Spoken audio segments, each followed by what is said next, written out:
First, independent MP Andrew Wilkie says he's still determined to achieve poker machine reform, with the introduction of mandatory pre-commitment schemes to pubs and clubs by 2014.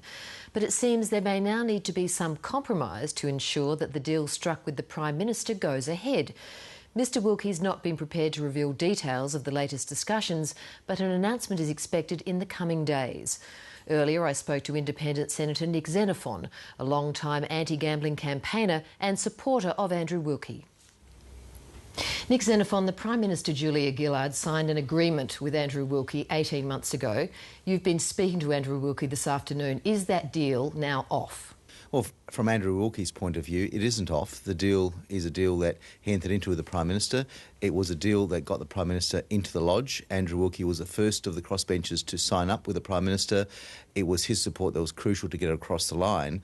And as far as Andrew Wilkie is concerned, a deal is a deal, and it's a deal that's in the public interest to tackle problem gambling. But there's been talk of compromise. What's Andrew Wilkie thinking on that front? Well, I think Andrew Wilkie's been up front.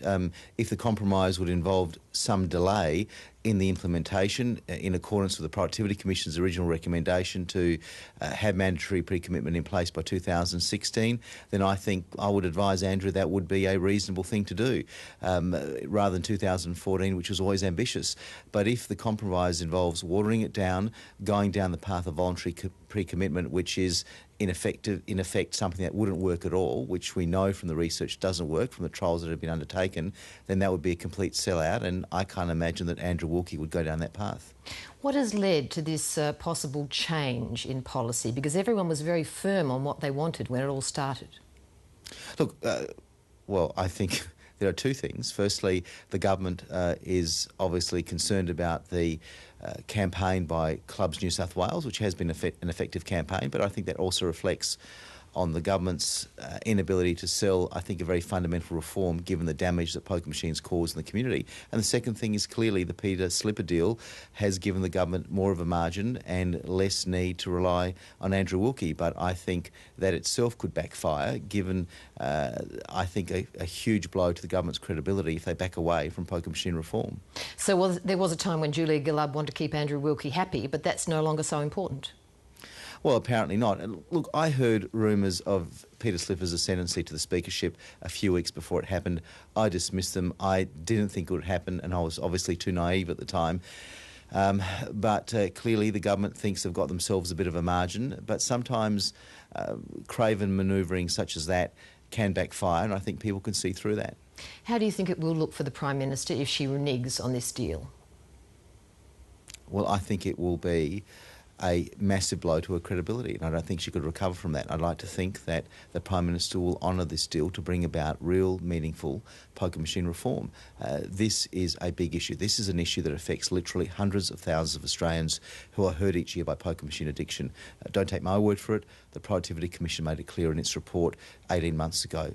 Nearly 100,000 Australians losing an average of $21,000 a year each on poker machines who are deeply addicted, another 250,000 plus Australians who are already showing the signs of developing a full-blown addiction, almost $5 billion a year, 40% of poker's losses lost by problem gamblers. I mean, this is a big problem that we need to tackle.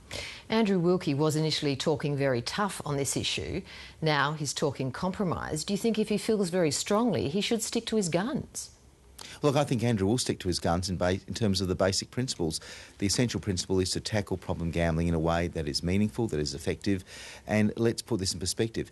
His first position was, and I was in the room with him when he used my office as a base when he was negotiating the Prime Minister back in August 2010, was to have $1 bets. That was a simpler, cleaner solution, lower cost to implement than what we've ended up with, mandatory pre-commitment. The government wouldn't come at that, so his compromise was mandatory pre-commitment. He's already compromised.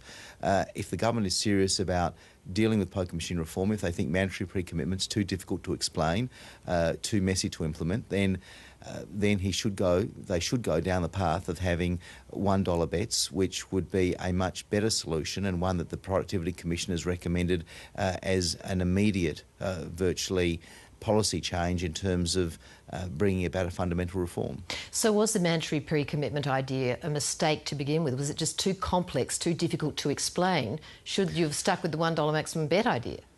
Well, hindsight's a wonderful thing. I think that Andrew Wilkie at all times has acted in good faith and with a principled position. Mandatory pre-commitment could work. It could still work. It is something that the Productivity Commission has outlined very clearly as a reform that will make a difference in tackling problem gambling, although $1 bets would be simpler. We know from the Productivity Commission research that 88% of recreational gamblers don't spend more than $1 per spin. We know that overall 80% of people that play poker machines never spend more than $1 per spin. So it would make more sense to go down the $1 bet path. You need to question why the government isn't prepared to be flexible to find an alternative path to reform that would have the same effect in terms of tackling problem gambling. There's new research out today on the growing problem of online gambling, and you've actually called for urgent action in this area. What are the chances of that, given what's happening with the poker machine reform? Well, strangely, because state governments aren't hooked on online gambling revenue as they are with poker machines, and because you don't have the same sort of lobby for online gambling, I think there's a better chance of online gambling reform. The Interactive Gambling Act is just a bit over 10 years old, but it may as well be over 100 years old because it's out of date in terms of technological advances, in terms of the way the industry, the online gambling industry, has been marketing its wares. The fact is we now have smartphones that are ubiquitous compared to smartphones not really existing when the Interactive Gambling Act was passed 10.5 years ago. So we need to do something about it. I'd like to think that there will be a consensus in relation to that, because if we don't, you will see a new tidal wave of problem gambling. And we're already the number one gamblers in the world per capita in terms of losses, in terms of problem gambling rates. We don't want to make that any worse than it is now. Nick Xenophon, thanks for speaking to us. Thanks, Tracy.